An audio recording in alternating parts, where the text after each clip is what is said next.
we did ask Rock and left you on that cliffhanger about the whole thing of the NDAs, if there are any, of the 1700 that stood out the most. Why is that important? Well, before we get into that, it does benefit both channels. The DCENT Wallet, get yourself a significant discount. Not your keys, not your crypto. Store your ZBEC on your DCENT Wallet. Just want to point that out. That is true. That is very true. So we're going to play that and we'll come right back. If managing your crypto feels like solving a puzzle, it's time to switch to DCENT Wallet. So just a few taps, you can manage, track, and secure your crypto with unmatched ease. And here's the best part. Grab your DCENT Wallet at a discounted price by using the referral link below. Don't miss out on making your crypto experience smoother and more secure.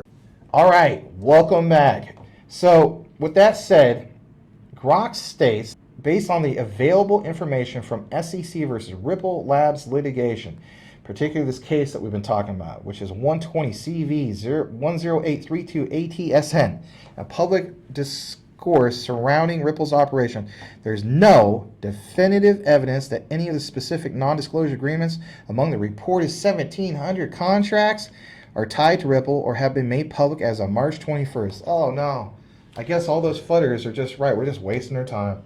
All right, you can click off. No. So anyway, however, Grok can provide insight into what is known about these NDAs. Okay, cool. And their categories, which types might stand out, and the most significant. That's what we want to know, especially if we've been holding XRP for more than one bull market. Some of you guys have been holding it before 2017 and so on. Shout out to you guys, right?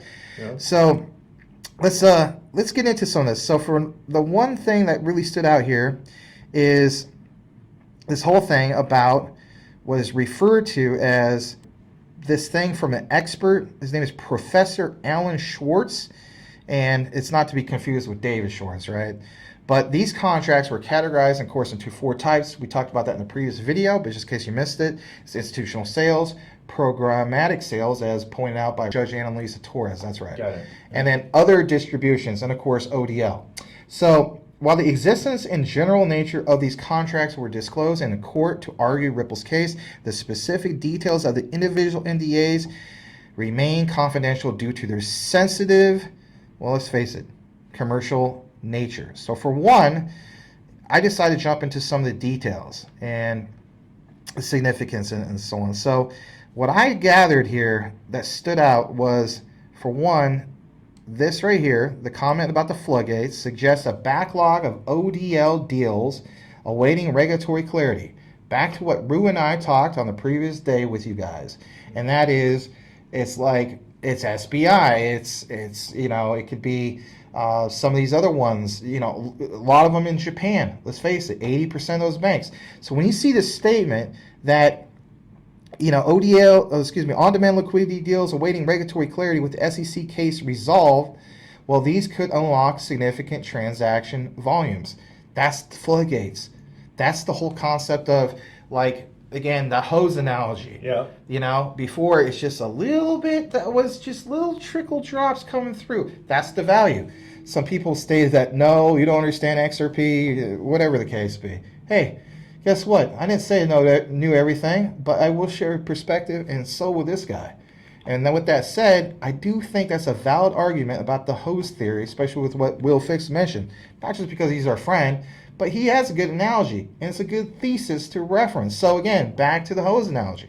Only a little bit was turned on. Is that value what we see right now? $2.30, give or take. Well, say what you want. Japan alone, 80% of the banks, that in itself would provide more liquidity. And more liquidity would equal to a higher price XRP. How high of a price of an XRP? Well, again, back to the mandates, back to, you know, all these key dates. But that global reach means something, Rue. And this statement of Ripple claiming ODL operates in 70 plus countries per its website, NDAs with banks in key corridors, for example, the United Arab Emirates, Japan, Southeast Asia, would amplify XRP's role in a multi-trillion-dollar remittance market. Now, some people stated, an honorable mention to XenFin XDC, Rue, that when we get into not just remittances, but get into derivatives is the biggest enchilada of them all. I would have to agree with that because derivatives could equal quadrillions. Yeah. Now, people say there's not enough money in the world, but they get tunnel vision. That's no knock at any of you guys that are watching. Just like our US dollar. Right now, if I reach into my pocket and hand you $1, does that mean that's only one transaction? No, of course not. It goes to you. You could go to a 7-Eleven, and then if anything, transact that to buy whatever you're going to buy there. Some drinks, chips, whatever. You don't look like you eat a lot of chips, you know? You look like you got plenty of those guns to see some of this jelly. I look like I've been eating the chips, right? But whatever the case be, whether you combine guns and jelly, it's going to equal to more liquidity, right? And so my point is that dollar doesn't ever really have much of a story behind it. That's the complaint compared to blockchain technology. So being able to track 70 plus countries for a multi-trillion-dollar remittance market, and we're not even scratching the surface if we're talking about derivatives. So in contrast, institutional sales, non-disclosure agreements, while numerous, are a liability legacy, and basically speaking, Ripple's $125 million fine addresses these. I don't think they're really worrying too much about the $125 million fine compared to the big picture, but they are unlikely to recur in the same form. Other distributions support the ecosystem but lack the transformative scope of ODL. And while there's no specific non-disclosure agreements that are public yet, Ripple's reluctance to disclose NDAs come from, number one, a competitive edge, revealing partners or terms that could benefit rivals like Stellar or even Swift. Now, we don't have it right now for you, but it's coming. Before, Rue and I mentioned the whole thing of Swift and mentioned the whole thing of why was Swift, introduce ISO 222 back in 2004 if it's going to be replaced, their messaging system of MT is going to be replaced. Right.